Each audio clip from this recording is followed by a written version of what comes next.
Are you ready?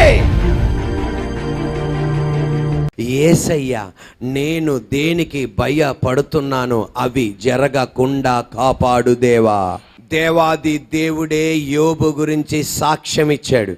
యథార్థవంతుడు, నీతిపరుడు, చెడును అసహించుకునేవాడు ఎవరు? యోబు. గొప్ప ప్రార్థనాపరుడు. అటువంటి గొప్ప ప్రార్థనాపరుడు, యథార్థవంతుడు, నీతివంతుడు అయిన ఆ యోబు ఆ దేశములోనే నంబర్ 1 కోటేశ్వరుడు. అంటే దేవుడు చెప్పేది, ప్రార్థన చేసేవాళ్ళు, నీతిగా ఉండేవాళ్ళు, యథార్థంగా ఉండేవాళ్ళు, ప్రార్థనలు చేస్తున్న వాళ్ళు, ఉపవాస ప్రార్థన చేస్తున్న వాళ్ళు, ఆదివారం ఆరాధనకు వచ్చేవాళ్ళు, బాప్టిజం తీసుకున్న వాళ్ళు కూడా కోటేశ్వరులు అవ్వచ్చు.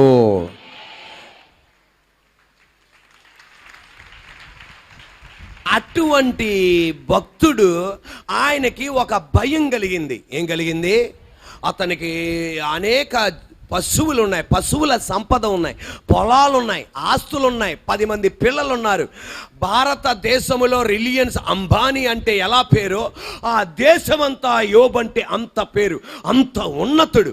అటువంటి వ్యక్తికి ఒక రకమైన భయం పుట్టుకొచ్చింది. అదేంటంటే, నా పిల్లలు ఏమన్నా పాపం చేస్తారా, తద్వారా నా ఆస్తికి కానీ నా పశువులకు కానీ ఏమన్నా కీడు జరిగిద్దేమో, ఏమన్నా నష్టం జరిగిద్దేమో. ఏమన్నా జరిగిందా?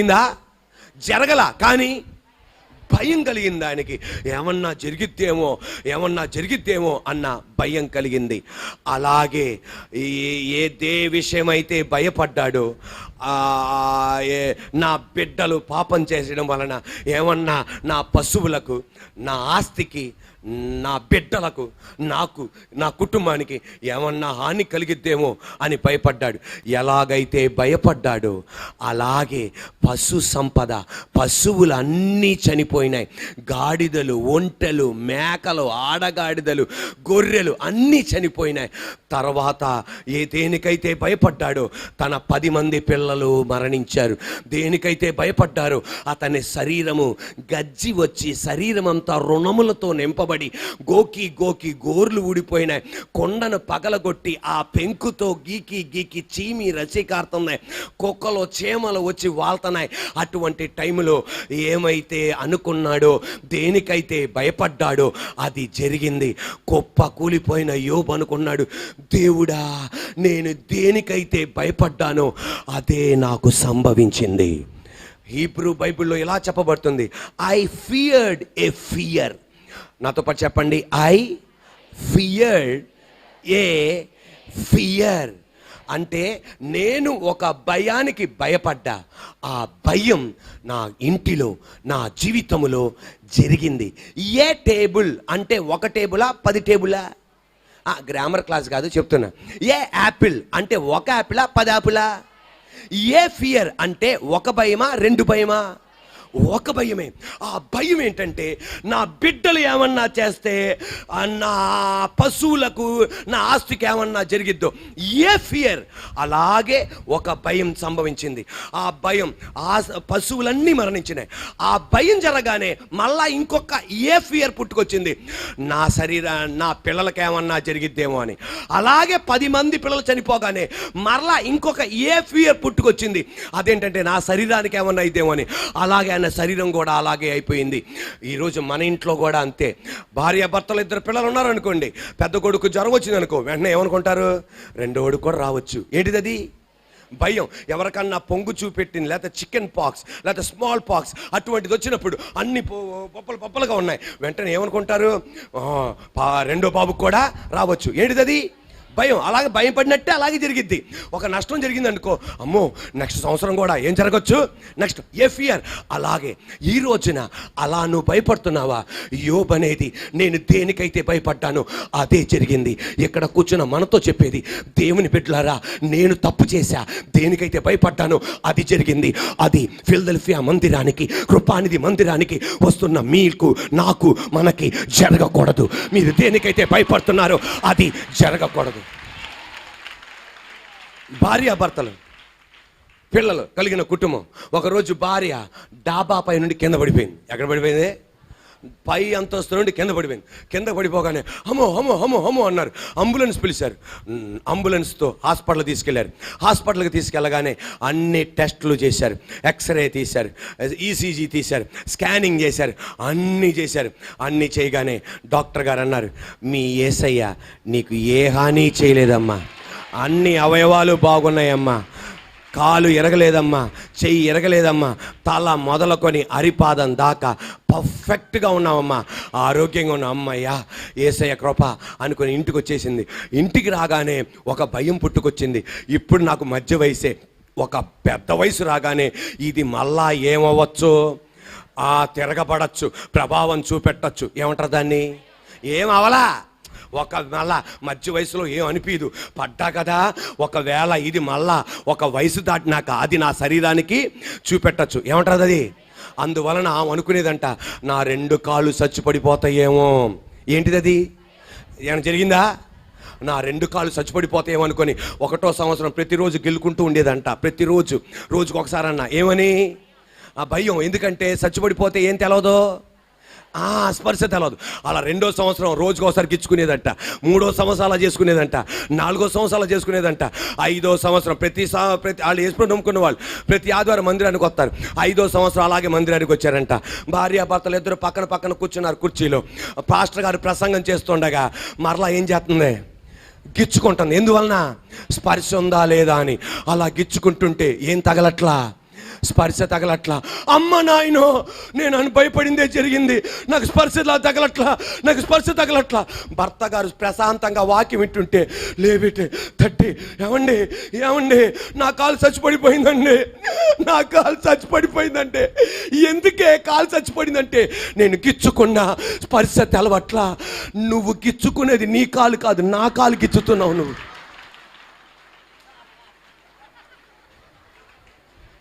హల్లెలూయా. నువ్వు దేనికైతే భయపడతావో అది జరుగుతుంది. భయపడుతున్నావా?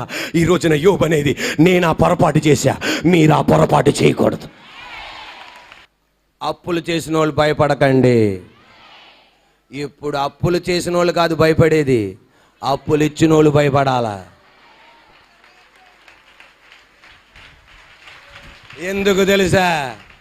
నువ్వు ఒక్కసారి వెళ్ళావనుకో పోలీస్ స్టేషన్కి, నాకు 10 లక్షలు ఇవ్వాలి అంటే, నీకు 10 లక్షలు అక్కడి నుండి అంటారు. అందువలన అప్పులు చేసిన వాళ్ళకి ఇవ్వండి అమ్మా, ఇవ్వకుండా ఉండకండి బాబు. ఎవరన్నా అప్పులు చేస్తే, ఎవరి దగ్గర నుండి అప్పులు చేశారో అప్పులు చేసిన వాళ్ళకి ఏం చేయండి? తిరిగి ఇచ్చేయండి. పాపం వాళ్ళ కష్టార్జితం మనం ఉంచుకోవద్దు. ఆమేన్. Are you ready? 10 లక్షలు అప్పులు వచ్చినని ఏసని విడిచిపెట్టేస్తావా? మరి వీళ్ళిద్దరూ ఎన్ని కోట్లు కాదు, ఆ కోటి కాదు, 4 కోట్లకి వీళ్ళు ఏం చేయాలి? యేసుప్రభుని 4,80,00,000 అప్పు. ఏం చేయాలి మరి? ఏం చేస్తాం? తల దించుకోవాలి ఒక వారం. ఏం చేస్తామండి? ఆమెనండి, ఒక నెల తల దించుకోవాల్సి వస్తుంది. ఏం చేస్తాం మరి? అయిపోయింది మరి, అలాగ ఉంది. సంవత్సరం తల దించుకోవాల్సి వస్తుంది, 2వ సంవత్సరం దించుకోవాల్సి వస్తుంది. కానీ భయపడద్దు, బయటికి నడిపించి ఒక ఆయన మనతో ఉన్నాడు. ఒక ఆయన మనతో ఉన్నాడు. నిలబెట్టగలిగిన దేవుడు ఈ రోజున ఇక్కడ నిలబెట్టాడు. ఈ తమ్ముడి షాప్ ఎంతమంది చూశారు? చేతులు పైకెత్తండి. Okay, praise the lord. చూడలేని వాళ్ళు చూడండి. దేవుని స్తోత్రం. హల్లెలూయా. ఈ పగటి వేళ నువ్వు దేనికైతే భయపడుతున్నావో భయపడక్కర్లా, విడిపించగలిగిన దేవుడు ఒక ఆయన ఉన్నాడు. ఫరో ఒక స్వప్నం చూశాడు. ఏం కలిగింది? ఆ భయం కలగానే వణికిపోతున్నాడు. అటువంటి టైంలో దేనికైతే భయపడ్డాడో 7 సంవత్సరాలు సమృద్ధి, 7 సంవత్సరాలు కరువు వస్తుందన్నాడు.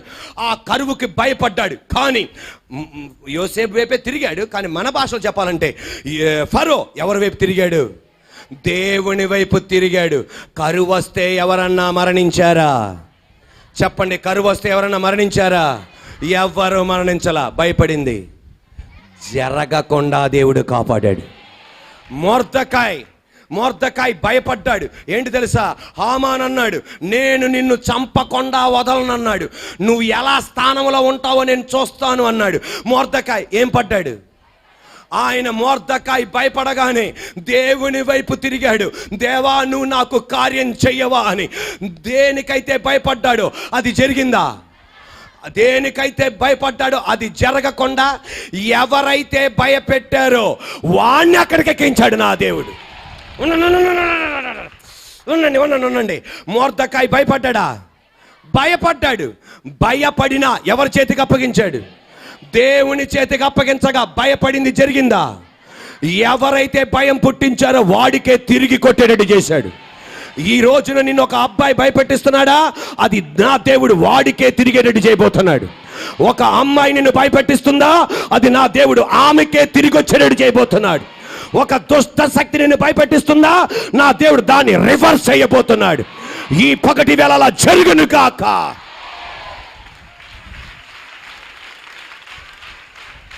Praise the lord. ఒక పాస్టర్ గారు చెప్తున్న సాక్ష్యం. భార్యాభర్తలు, 3 పిల్లలు, చాలా ఉన్నతమైన వ్యాపారం చేస్తున్నారు. ఆ రాష్ట్రంలోనే అందరికీ తెలవబడిన ఒక వ్యాపారం చేస్తున్నారు. ఆ రాత్రి వాళ్ళ పిల్లలు వాళ్ళ బెడ్రూమ్లో పడుకున్నారు.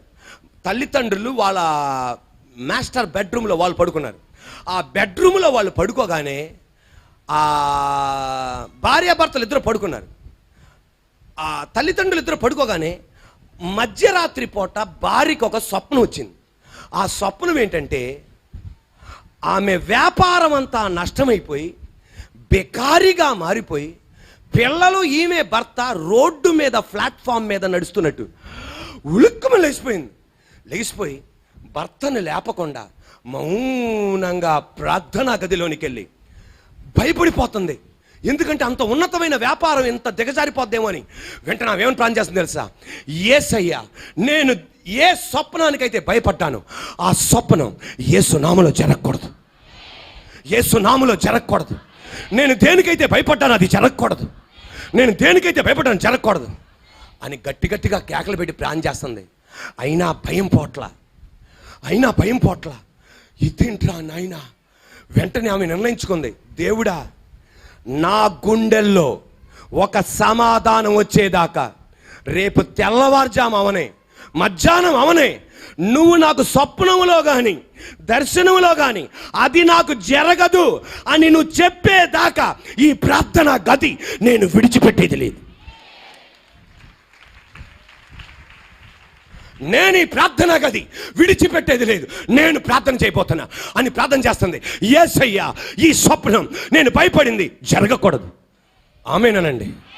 యేసు నామములో నేను భయపడింది జరగకూడదు. నేను చూసిన ఈ స్వప్నం ద్వారా భయపడుతున్నా. యేసు నామములో నేను చూసినది నేను జరగకూడదు. యేసు నామములో నేను భయపడింది జరగకూడదు. అందరం చెప్పినాక యేసు నామములో ఈ స్వప్నం జరగకూడదు. యేసు నామములో నేను భయపడింది జరగకూడదు. గట్టిగా చెప్పండి. యేసు నామములో నేను భయపడింది జరగకూడదు. యేసు నామములో నేను భయపడింది జరగకూడదు. సాతానుగాడు అంటాడంట జరిగిద్ది అంటాడంట. ఈమె ఏసీ ఆన్ చేసుకుంది. చెమట్లు పట్టేస్తున్నాయి ఈమెకి.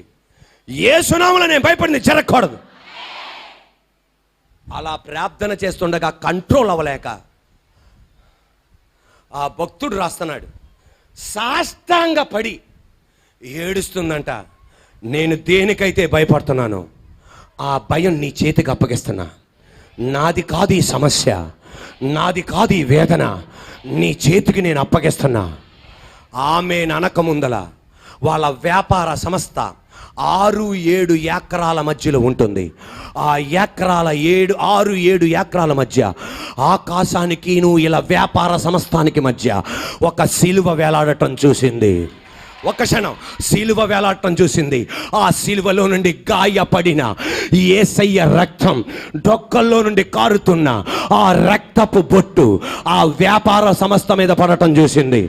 అలా రక్తపు బొట్టు పడటం ఆలస్యం 7 ఎకరాలని ఒక దుప్పటితో, రెడ్ దుప్పటితో కప్పినట్లుగా యేసు రక్తముతో దేవుడు అలా కప్పటం చూపెట్టాడు. యేసు రక్తముతో అలా కప్పటం చూపెట్టాడు.